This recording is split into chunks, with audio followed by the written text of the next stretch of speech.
Hello, welcome to PlayStation Access. My name's Dave, and welcome back to the Tuesday Checklist. Every week we take inspiration from a recent or upcoming release to spark a conversation about some of our favourite games. With PSVR buddy shooter Bravo Team arriving this week, we started musing on our most cherished memories of playing co-op. Holly, take it away. So, co-op moments I'll never forget now. It's not even technically it is co-op if you play online. It's not a couch co-op game, but I do tend to play them as couch co-op games. It's Monster Hunter World, which I'm not even that into. I'm only 50 hours in. Oh, so Seriously. It gets good around hour 60, I guess. When I am playing with people and they're like, so what's your hunter rank? And I'm like, 13. They're like, cool. I'm 112. And you're like, what? How? Where do you have time for this? Do you know what my hunter rank is, Holly? 0. Oh, I thought it might be.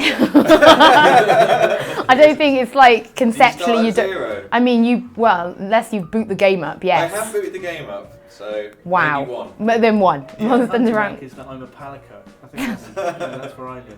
But what I do with it, the 2 ways I play Monster Hunter. So we co-op online together. So whenever I'm streaming, we always you can set up private rooms. So everybody in that room is all in the chat together. Right. So if you're really, really new and you see it all the time, oh, the Anjanath, it's kicking my ass, or oh, the Toby Kadachi, I just can't kill it. And it's like, oh, cool, just don't worry, just ask him a chat. And then all these really awesome super high people are like, yeah, come on, cool, we'll go do the Toby Kadachi now. Do you need to grind it? Do you need certain materials? It's the nicest little community. It's all this little private room, and everybody in there is in the chat and is a nice person and will help you. And on the flip side, I love hosting, I call them LAN events, but as Nathan kindly pointed out, it's not technically LAN. Yeah, Nate. It was actually Dave. Sorry. You're in it together. But I'm relatively lucky that there are a lot of screens and a lot of PlayStation 4s in my house. So what we do is we just get as many friends over as possible, and we all sit in the living room together. There are screens everywhere. And you'll have 5 or 6 of you together in one room, and then in one room in game, all playing together. That's the dream. It is so much fun. So a co-op moment I will never forget is in fact a weekend. It sits atop my best gaming memories as a very fond time. Myself and Dan had a weekend to spare. We were both single at the time. No one else to worry about, incredibly indulgent. Let's get some pizza, let's play a game. Let's play a brand new game at the top of its game. Let's play Star Trek. Explain which Star Trek game this is. Yeah, now this is the movie. This is the movie tie-in to the first J.J. Abrams Star Trek movie. Now, Star Trek, let's not beat around the bush here, it's not the best. In fact, if I had been present for last week's Guilty Pleasures game, I would have stuck this in here because it's not the best. Plus points, it's got all the voice cast are all the actual actors from the game. Both of them. Negative points, most of everything else, unfortunately. However, it made for one of the best co-op experiences of my life. Now, why? Why did it do that?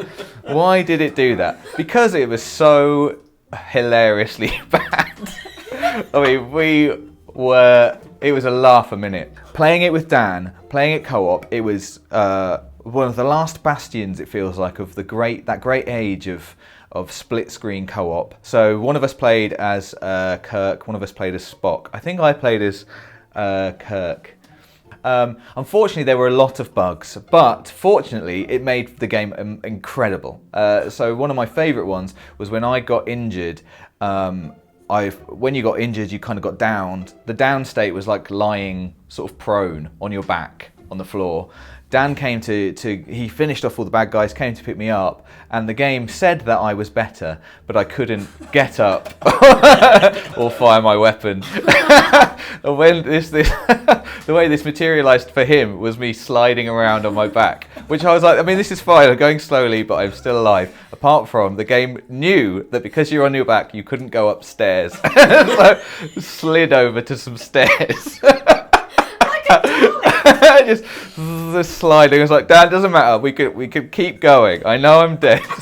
There's no way he can't kill me. No one could kill me. So I was just sliding around on my back until we got to the stairs. I think we just had to turn the game off and on again and start over. That was one of my favourite bits.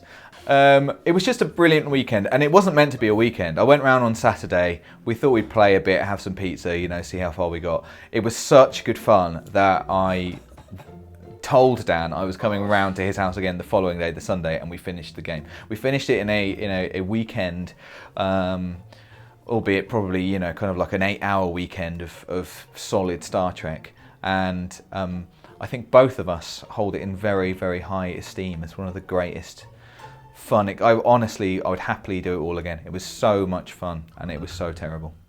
So a co-op adventure that will live long in the memory for me and Dave, I'm sure, is in the olden times when we used to have lunch breaks.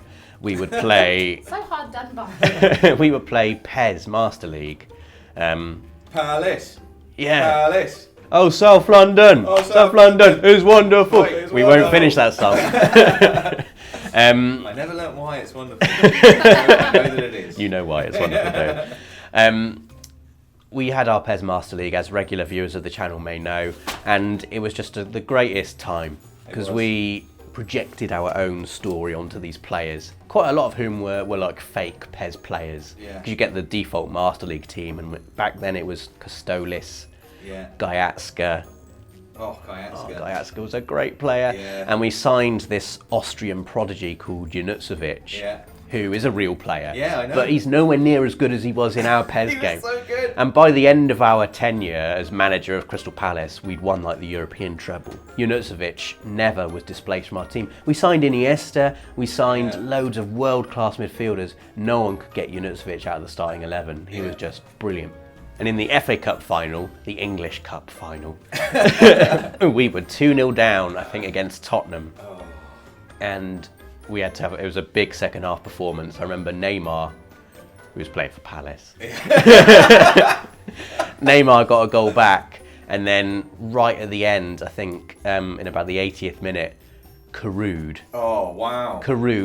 scored an absolute banger to make it 2-2. Caroud was a 16-year-old unlicensed version of Dirk Kuyt, who'd come back from retirement and regenerated into this 16-year-old just prodigy. He was amazing. Yeah. And then in extra time, Neymar scored the winner, a really scruffy winner. We won 3-2. I remember all three of us just went mental in this room. But it was just such a great so time. Good. It was. There's so many of those moments that I can recall from that Master League. It was brilliant, and that first one was the best one. Those players we had, Potorbanov, he's a fake Russian striker. I remember one header he scored, the cross came in, we were against Man City. Vincent Kompany was heading it out, but at the same time, Potorbanov came in behind him, and he headed Kompany's header into the goal. It was like pinball. It bounced Kompany, really big defender, just massive header out. Potorbanov just headed through Kompany, and the ball just flew into the goal.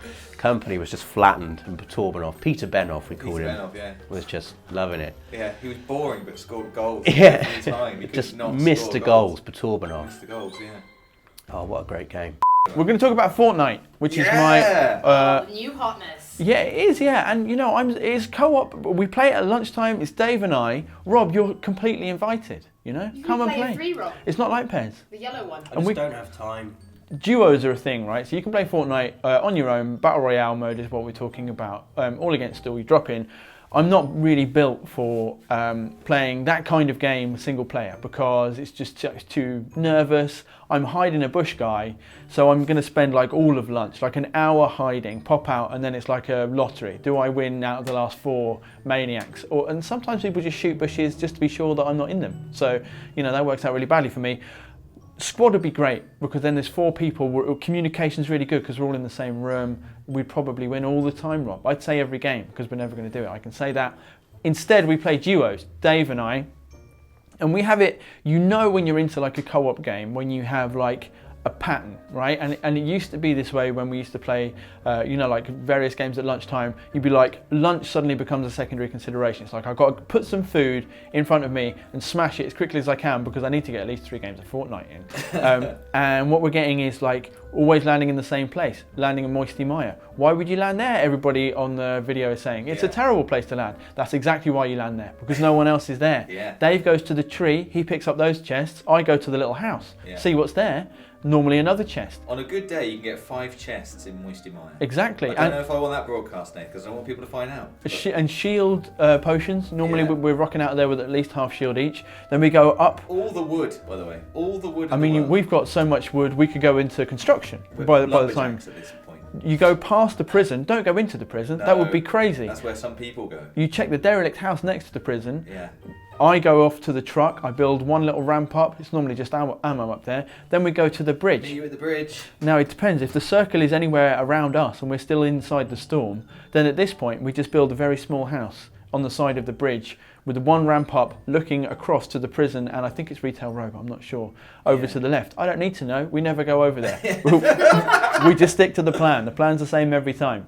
And then we just win. We win at least one in...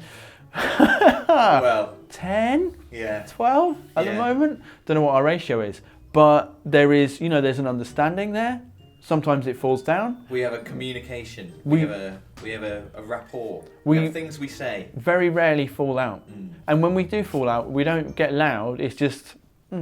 Yeah. Oh, it's the quiet, disappointed fallout. Shouldn't have done that. There are some questions. Like yesterday, I remember this very clearly. 2 people who were running into the storm was shrinking. 2 people were running in front of us. Dave and I called it. Should we shoot these guys? Yeah, we'll just get in the zone. They don't know we're behind them because we're trailing them into the safe area. Then we'll open fire. We picked the guy at the back. We had him in our sights. Both opened fire, and he just turns around. 2 of us shooting this one guy. He turns around and starts shooting, and I'm dead. And I'm like, my question was just, you are shooting that guy, aren't you, Dave? And he had been. He'd just been. I guess we'd just both been missing. Shooting that guy.